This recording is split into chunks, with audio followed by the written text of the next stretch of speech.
rendimento é o trabalho produzido, né? Trabalho produzido dividido pelo energia, né? Energia recebida, que nós tivemos que fornecer. Qual é essa energia que a gente teve que fornecer? É o calor 1, aquele inicial, né? A gente teve que fornecer calor para obter esse trabalho líquido. Então, o trabalho produzido, que a gente acabou de calcular, ali, né? Menos NR, natural de V2 sobre V1, vezes T1 menos T2. Né? Isso aqui é o Q1 menos Q2, né? Vocês,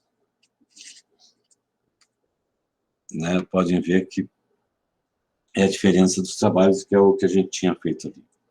E a energia recebida, o que a gente precisou fornecer para o sistema é o Q1, né?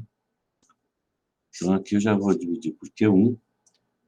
E a expressão do Q1 é aquela lá, NR, lá em cima também a gente calculou, T1 vezes logaritmo natural de V2 sobre V1. Isso aqui, então, é T1 mesmo. Isso aqui simplifica tudo, ó. Que é o sinal. T1 sobre T2. T1 menos T2 sobre T1, né? Então, a gente tem o rendimento de Carnot em função dos calores, né? Que é Q1 menos Q2, nas transformações reversíveis, né? T1 menos T2 dividido por T1, né? Isso aqui vai dar o rendimento teórico, né? Se a gente não tiver transformações reversíveis, né? A gente mais conseguir medir os calores, a gente consegue o rendimento real, né? Em função dos calores, e vai conseguir o rendimento teórico em função das temperaturas, né? Só para constar, né? Se a gente tem que a temperatura 1, temperatura quente, né?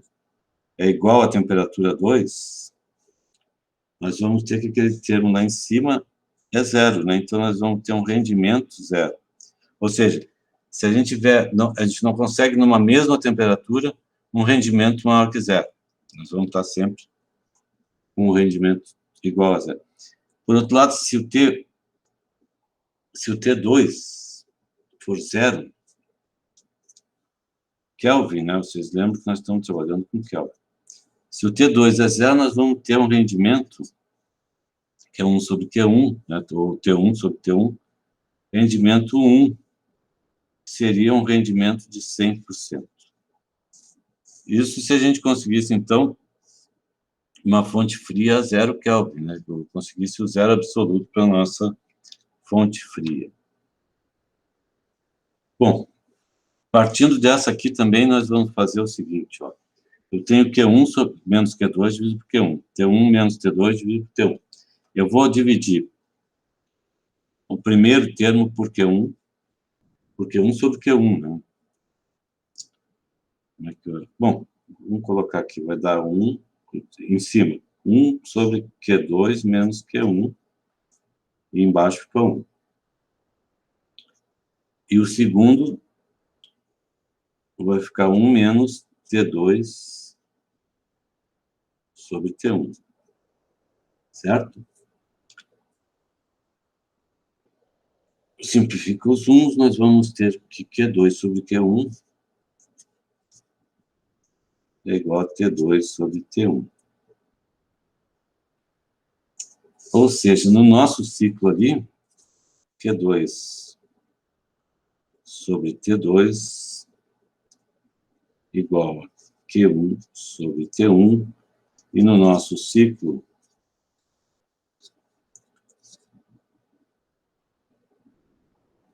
Q2 sobre Q1 menos Q1 sobre, estou fazendo tudo, T1, T2 sobre T2, menos Q1 sobre T1 é igual a zero. E aí,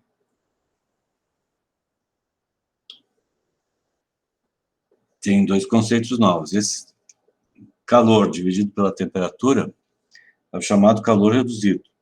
Tá? E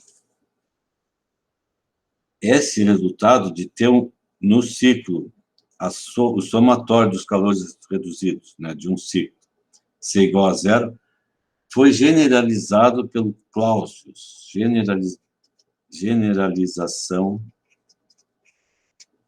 Vou passar aqui para melhorar a posição aqui.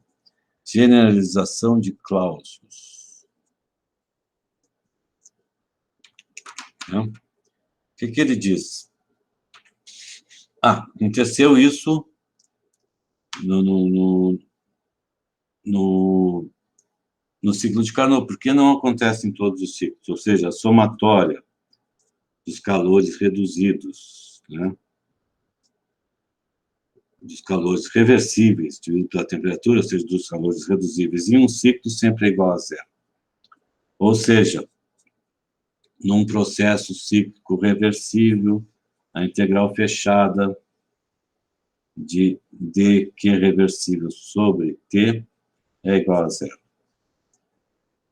O que a gente pode dizer quando a integral fechada é zero?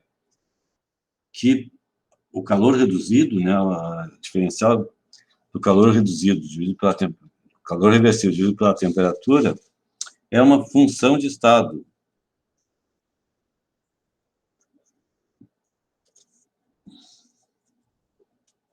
Né? Não interessa o percurso que ela tem, se ela volta para o ponto inicial, né, naquele ponto vai ser sempre zero, o que acontece com todas as funções de estado, né? Ela produz um ciclo, quando ela volta para o início, o valor é o mesmo, né? Não houve uma variação de energia, no caso de energia interna, por exemplo, ou entalpia, naquele estado é sempre o mesmo. Então,